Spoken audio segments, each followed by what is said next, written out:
Assalamualaikum warahmatullahi wabarakatuh. Allahumma shalli ala sayyidina Muhammad wa ala ali sayyidina Muhammad. Menyambung pengajian kemarin di Ataqwa.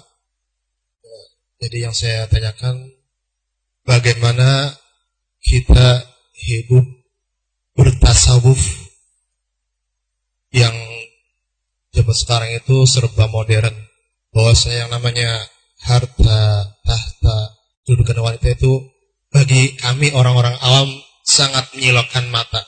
Nah, jadi intinya bagaimana kita hidup bertasawuf di dunia modern. Sekian, terima kasih. Wassalamualaikum warahmatullahi wabarakatuh.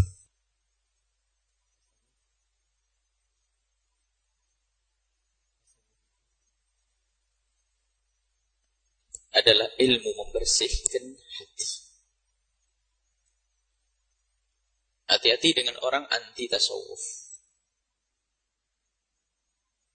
Kebusukan yang paling busuk adalah menuduh orang bersih dengan kebusukan. Lihat. Akhir zaman ada orang anti tasawuf, gerakan anti tasawuf. Dan memang ada penyelewengan di dalam dunia tasawuf. Seperti halnya ada penyelewengan di dalam urusan akidah. Kita tahu ada akidah-akidah sesat. Ada Khawarij. Ada akidah-akidah Mu'tazilah dan yang lainnya. Akan tapi dengan munculnya penyelewengan itu bukan berarti ilmu akidah kita pangkas. Karena ilmu akidah, ilmu menyelamatkan iman kita. Ilmu hadis pun demikian. Hadis adalah yang menyambungkan kita kepada Allah melalui lidah Nabi SAW. Hadis harus. Akan tapi jangan gara-gara adanya pendusta-pendusta hadis. Ada pendusta hadis itu ada dari masa ke masa. Wadda' penelepal membuat hadis-hadis palsu yang ingin merusak Islam. Bukan gara-gara pendusta hadis ini lalu hadis kita pangkas. Orang cerdas, pohon indah mewah, itu kalau ada benalunya yang dipangkas adalah benalunya, bukan dipangkas pohonnya. Dan ilmu tasawuf, ilmu yang dari masa ke masa. Dan ilmu itu intinya ilmu membersihkan hati.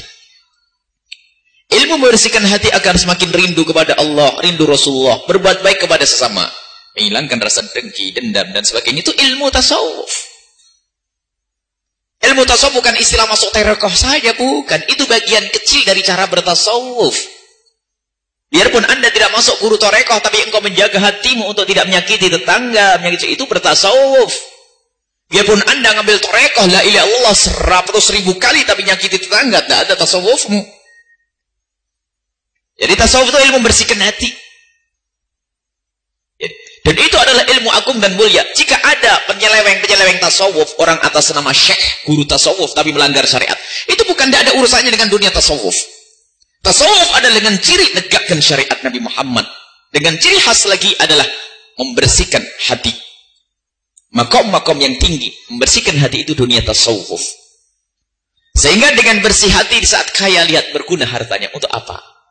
Itu barangkali yang ditanyakan. Orang ahli tasawuf bukan orang harus fakir, tidak. Imam Malik kaya, banyak ulama-ulama kaya.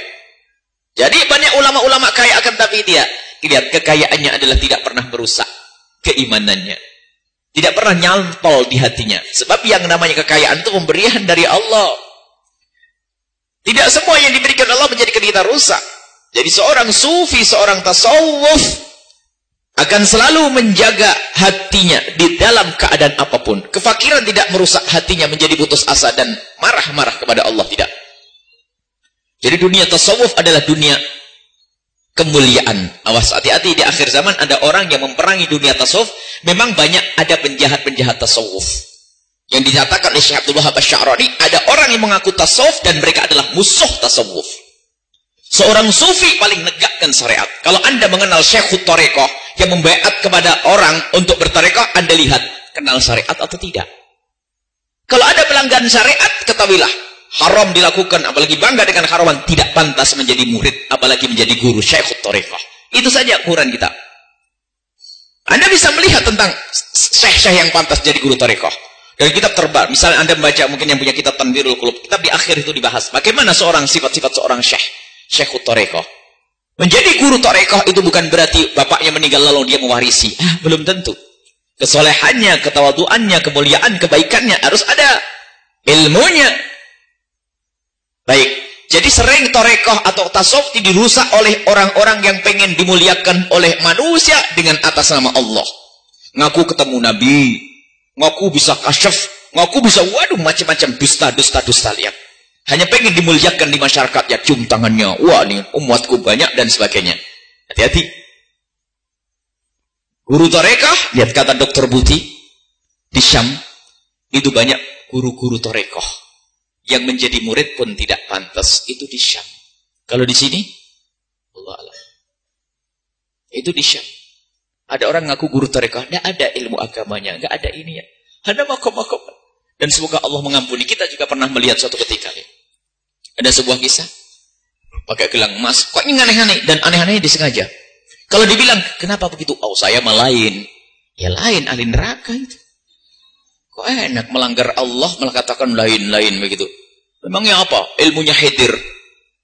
Siapa ente ngaku kayaknya Sayyidina Khidir? Sayyidina Khidir ilmunya lain. Nabi Musa nggak paham. Sayyidina Khidir, waduh. Jadi, sudah untuk kita umat Nabi Muhammad kok bicara ilmunya Sayyidina Khidir alaihissalam. Bukan, ilmu Sayyidina Khidir bukan dibuat-buat, akan tapi tiba-tiba seseorang diberi Allah ilmu seperti Nabi Khidir. Bukan berpura-pura sampai ada. Ini pernah kejadian suatu ketika ada seorang datang ke Hadramut. Ke Hadramut. Itu dengan bahasa unik. Alhamdulillah saya tadi ketemu Imam Haddad, ketemu Imam ini. Jadi ketemu langsung, jadi dengan ziarah kubur itu ketemu semuanya. Ini yang merusak dunia tasawuf. Orang-orang besar, wali-wali besar, guru-guru kita pun tidak pernah ngomong duduk dengan Imam Haddad, nongkrong dengan Imam Haddad.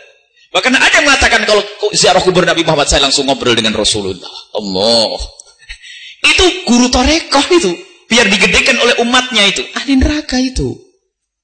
Itu yang merusak tasawuf. Jadi hati-hati. Jadi digedekan ketemu Rasulullah. Habib Hasan Asy'ari sangat marah jika orang dikit-dikit ketemu Rasul. Kalaupun Anda benar mimpi ketemu Rasulullah, itu kemuliaan untukmu antara engkau dengan Rasulullah. Enggak perlu diceritakan kepada tetangga. Apalagi kepada murid. Kalau ceritakan kepada tetangga maksudnya paling urusan pinjam duit saja. Tapi kalau urusan dengan murid, pengen diagungkan oleh muridnya. Masuk kesombongan yang paling gede. Allah muridku. Ini antara aku dengan ente pribadi. Ente pribadi muridnya 100. Ana semalam ketemu Rasulullah. Innalillahi wa inna ilaihi. Ini musibah. Guru-guru torekoh palsu ini itu yang merusak tasawuf. Seorang tasawuf paling takut kepada Allah. Kalau punya harta paling dermawan, tasawuf pelit.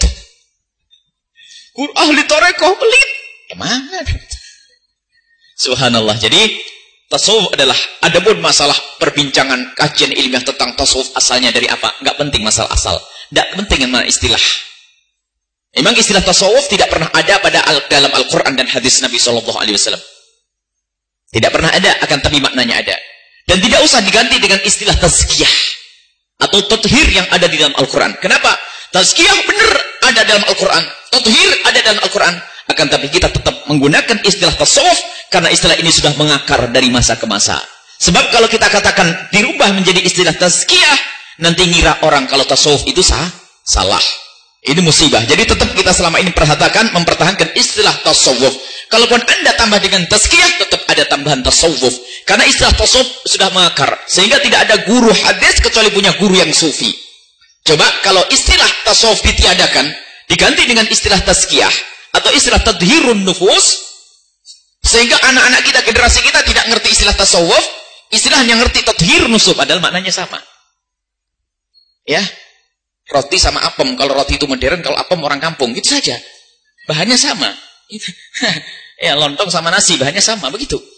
Itu orang aneh bedakan. Nah, kalau sudah istilah tasawuf ini sudah dilupakan, sehingga yang di masyarakat itu isalah dengan tazkiyah, tathir, giliran anak kita membaca sanad hadis, ternyata Imam Bukhari punya guru, Imam Az-Zabidi punya guru seorang sufi, sufi, bid'ah.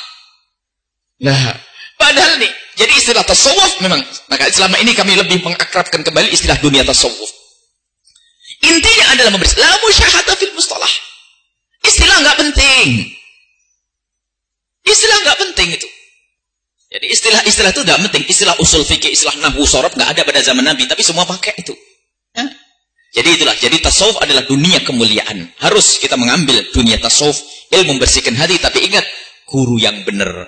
Sebab memang kalau sudah urusan dunia-dunia begitu, lihat, sebab seorang alim itu dengan seorang guru torekoh biarpun palsu, lebih banyak umatnya guru torekoh biarpun palsu. Ini di mana-mana. Dan guru torekoh palsu inilah akhirnya dunia tasawuf dijadikan bahan ejaan. Subhanallah, itu amanat di hadapan Allah Subhanahu wa ta'ala. Jadi ini halah. Jadi tasawuf adalah sebuah kemuliaan. Ada pun masalah kajian ilmiah, dari apa asal tasawuf itu? Macam ada yang mengatakan tasawuf itu dari kata suf. Suf itu adalah wal, karena orang bertasawuf itu biasanya menghindari dari baju-baju yang lembut, pakai baju kasar, baju wol. Ada yang kata dari sofa, yasfu, sofaan, bersih, karena orang tasawuf biasa membersihkan hatinya.